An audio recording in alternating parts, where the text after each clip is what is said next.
passons à l'étape 3. Alors, l'étape 3, c'est les opérateurs de comparaison. Alors, en effet, si vous souhaitez, par exemple, comparer la durée, un objet durée 1 avec un objet durée 2, comment faire? C'est-à-dire que l'objet étant donné à un type différent, c'est-à-dire que c'est un objet qui est constitué de 3 attributs, heure, minute, seconde, comment peut-on comparer, comment pouvons-nous utiliser l'opérateur d'égalité? Alors là, ça c'est la question, et je vous propose, dans cet exercice, donc d'y répondre, et la meilleure façon, c'est de le coder, hein. Alors, qu'est-ce qu'il nous est demandé? Pour utiliser l'opérateur égal-égal entre deux objets, il faut utiliser la fonction opérator. Bien, parfait. La fonction n'appartient pas à la classe. Attention, la fonction n'appartient pas à la classe, c'est-à-dire qu'il faut la sortir. C'est pour ça qu'on appelle une fonction. On verra dans un second temps que ça s'appelle une fonction ami. C'est une friend, c'est ami. Et on abordera donc la particularité de ces fonctions. La particularité de cette fonction, c'est qu'elle permet d'accéder aux attributs privés de la classe. Mais allons pas trop vite. Codons déjà l'opérateur égal-égal à l'extérieur de la classe durée. Donc tout d'abord, nous créons la fonction donc opérateur. Opérateur renvoie un bool. Opérateur égal constant de durée. Voilà, et constant de durée. Donc c'est bien le prototypage dans la classe durée, sortie de la classe opérateur. Créons maintenant l'implémentation.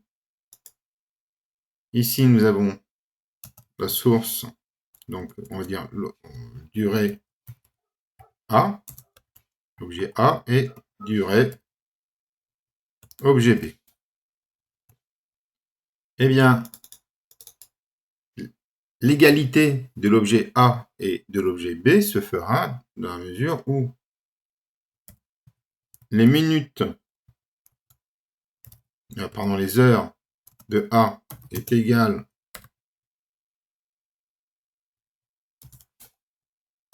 aux heures de B, et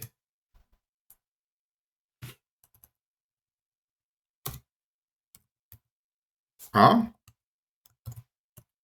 en termes de minutes, à présent, est égal aux minutes de B,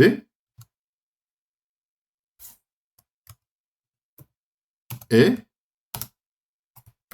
bien sûr, vous avez deviné, les minutes de A, les secondes de A est égal aux secondes de B. Tout simplement. Sauvegardez. Revenons dans Source. Pour vérifier le fonctionnement, créez donc un deuxième objet, durée 2. Incrémentons cet objet durée 2 de 2 secondes de différence avec l'objet précédent durée 1. Puis utilisons donc si durée 2 est égale à durée 1, alors les durées sont différentes. Pardon, les durées sont égales, sinon elles sont différentes. F10,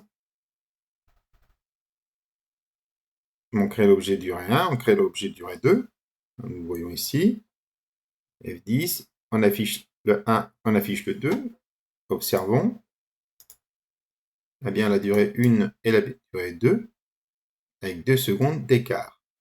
F11, rentrons dans l'opérateur. Donc, il rentre bien donc, dans la fonction opérateur, fonction ami. Donc, on a bien ici durée A qui correspond à durée 1 et durée B qui correspond à durée 2. F10. Il revient ici. Les durées sont différentes. On affiche le message comme quoi les durées sont différentes.